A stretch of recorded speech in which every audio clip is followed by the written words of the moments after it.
Mpoki Buya Kamina Mwandagasia.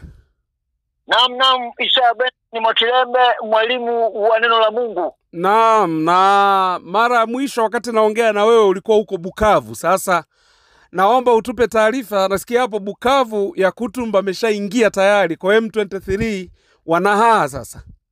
Nazungumza moja kwa moja kutoka Bukavu, Isaya Benson Mwakilembe.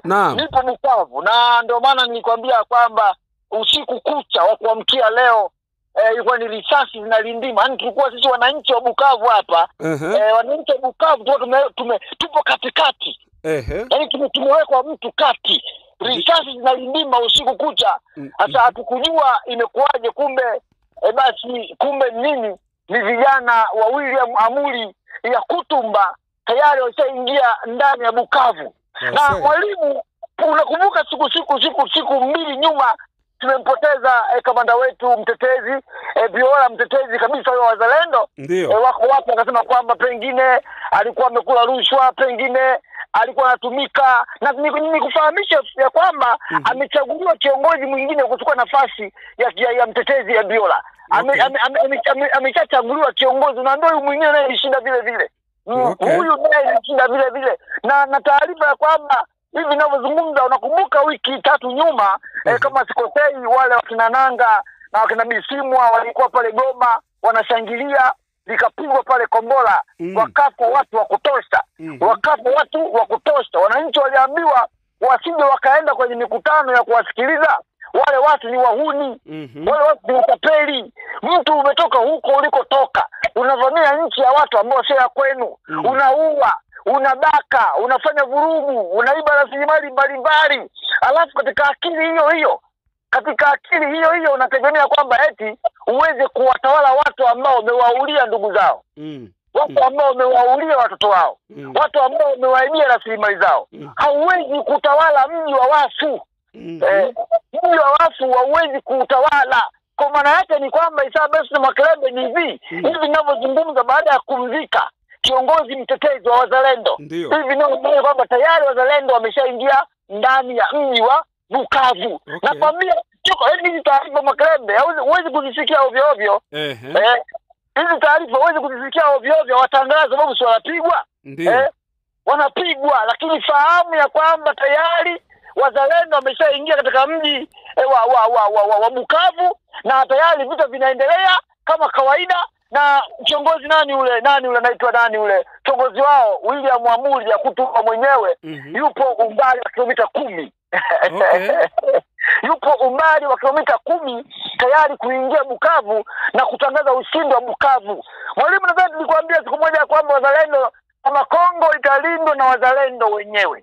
Kongo italindwa na wakongomani wenyewe. Hakuna mtu yoyote hakuna mwanasiasa ambaye anaweza kailinda Kongo, mwalimu. Nadhani nilikwambia, unafahamu.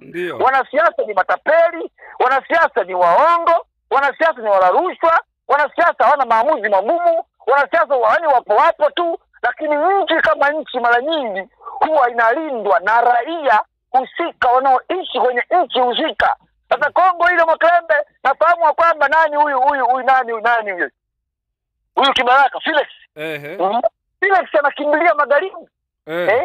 Felix anaacha kuwaunga mkono wazalendo, raia wa Kongo ambao wameamua kushika mapanga, wameamua kushika mashoka, wameamua kushika fimbo kupigania nchi yao. Felix badala ya waunge mkono wazalendo, anakwenda eti kuomba msaada Marekani.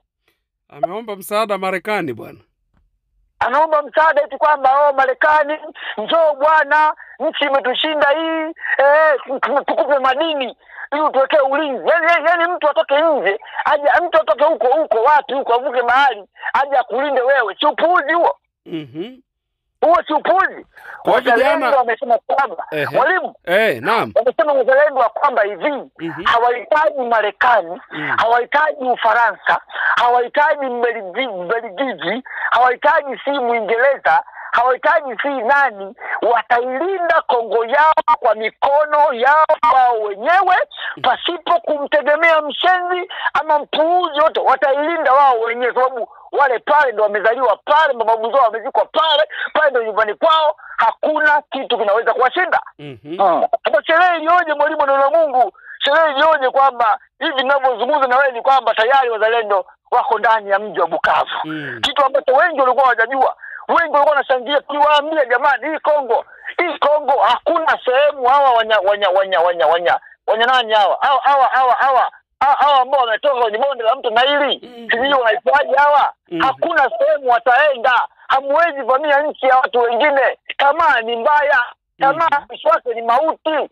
Ishi kwako, ridhika na nchi yako. Hata kama nchi kako kadogo kama mkoa, ishi kwako. Kwa nini ung'ang'anie mali za watu wengine?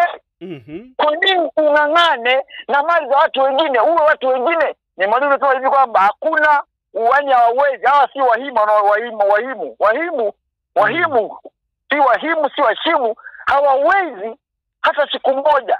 Hawawezi hata siku moja kutawala Kongo. Nilikwambia Makerembe, Kongo italindwa na wakongomani wenyewe. Sasa mwalimu, wako viongozi wengine nchi ikiwa vitani wenyewe wanakuwa wamekaa kwenye maofisi yao, wanakula vioyozi, wanakula AC, wamejiachia matumbo makubwa, watafikiri mimba ya panya.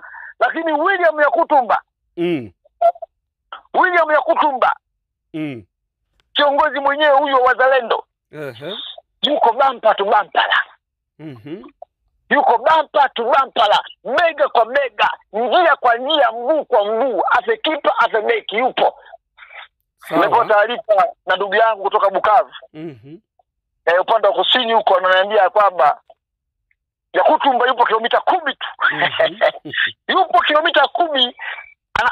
Jana wako mbele, yuko kilomita 10 kuingia ndani ya mji wa Bukavu. Na hapo Bukavu kwa Makerembe hakuna makabila, na agopa haya makabila nilikutajia. Ogopa haya makabila hawezi kuingia kwenye ardhi yao. Ndugu yangu atoka pia utusaidia kama nakumbuka kwamba haya makabila Wafulelu. Hawezi tawala Wafulelu Makerembe. Na hapo ni kuwa hapa Bukavu si ndio pale ambapo M23 walikusanya mkutano mkubwa sana, wakawa wanahutubia na huku kamera zikirekodi, wakadai kuwa mnaona raia wanavyowapenda M23. Si ndio hapo Bukavu? Ndio hapo ambapo bomu lilipigwa. Ndio hapo ambapo huyu Colonel Nangaa alikuwa anafanya mkutano pale, bomu likapigwa, watu wakafa wa kutosha. Ndio hapo. Sasa hivi ninapozungumza, rais wako yule ambaye anaongoza nchi kwa mkono wa chupa. Na inabidi sio tunawataja kwa majina. Kama wakati mwingine hawaelewi kwamba tunawasaidia. Hivi ninavyozungumza ni kwamba tayari Makerembe amelalamika, rais wako ambaye anaongoza nchi kwa mkono wa chuma tangu mwaka 1994 mpaka sasa hivi kwa madarakani. Ameeleza kwamba amesalitiwa. Na huu ni wito. Huu wito ameutoa rais wa Rwanda. Sio mimi Mpoki Buya Kamena Mwandagasa. Ametoa wito huu kwa Wanyarwanda wote. Mwalimu unanisikiliza? Nakusikia. Umesema ya kwamba Wanyarwanda wote wajiandae. Wanyarwanda wote wajiandae kuishi maisha ya shida, kuishi maisha ya taabu, kuishi maisha magumu. Kwa nini sasa inakuwa hivyo? Amesema wajiandae kuishi maisha ya shida, kuishi maisha ya taabu, kuishi maisha magumu kwa sababu Rwanda imesalitiwa. Sawa. Rwanda imesalitiwa. Sasa kifupi ni kwamba vikwazo vya magharibi. Vikwazo. Ndio. Mzungu anataka akakutumia, yani akiona umeshatumika vya kutosha na kutupa. Akitaka kutupa, yani kwamba wazungu hapo wale kukutumia. Wanapona malengo yao yamekamilika. Wanapona huna mpya tena, huna la maana tena, wanakutupa. Hawezi kuwa bora wakati wote Isa Benson Makerembe. Hawezi kuwa bora wakati wote mwalimu. Na fahamu tu kwamba huu ni ushindi ambao sio wa kawaida kwa sababu Wabantu wote wamefurahi. Wabantu lazima wafurahi. Na sio tu Wabantu, mtu yote anayependa amani. Mtu yote anayependa amani mwalimu lazima afurahi ushindi huu ambao umepatikana, ama juhudi hizi ambazo wanafanya wazalendo. Na hawa ndio mwalimu nikwambia hivi, sifa za wazalendo. Sifa za wazalendo, sikiliza. Uenda wako watu wafahamu sifa za wazalendo. Sifa ya kwanza wazalendo. Sawa. Hawatembei na magari. Sawa, uliniambia. Hawatembei na pikipiki. Sawa? Watembea kwa nguvu. Sifa ya kwanza. Sifa ya pili, wazalendo, marufuku kupora mali za watu. Marufuku kuua raia ovyo ovyo. Marufuku kuvamia maduka. Marufuku kubaka. Sifa ya wazalendo, marufuku kufanya mapenzi. Maana kitu mkuta huyu ndugu yetu nani huyu mtetezi, naomba nitazungumzia baadaye. Kuna kesi ya mapenzi hapo katikati. Okay. Marufuku kwa wazalendo kufanya mapenzi wakiwa vitani. Marufuku kulelewa ovyo kwa mzalendo, kunywa pombe ovyo akiwa vitani, marufuku.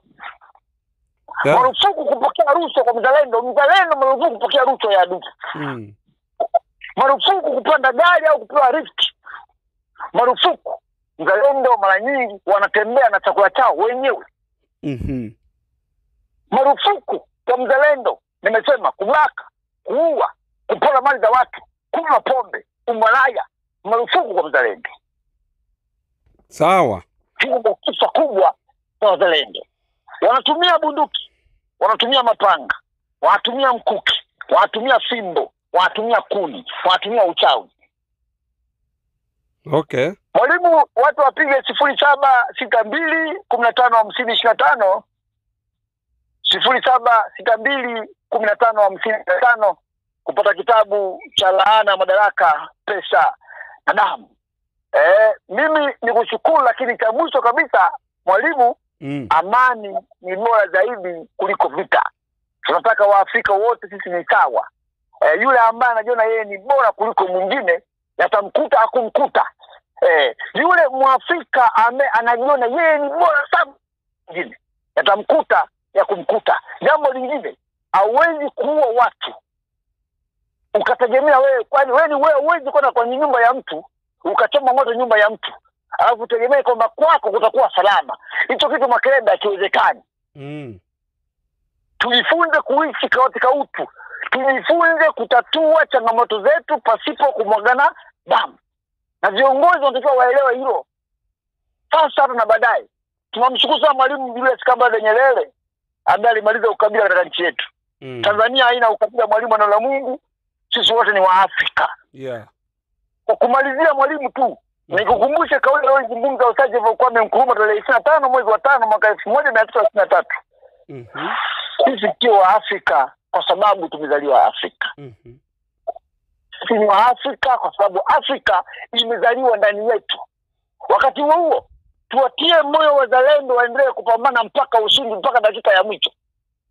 Tusitegemee sana wanasiasa warafi wa madaraka, wahuni, matapeli, vibaka watuongozee mataifa yetu. Wakati mwingine nchi hulindwa na raia wake wenyewe. Mwalimu wa neno la Mungu, nikushukuru bwana. Asante sana. Haya.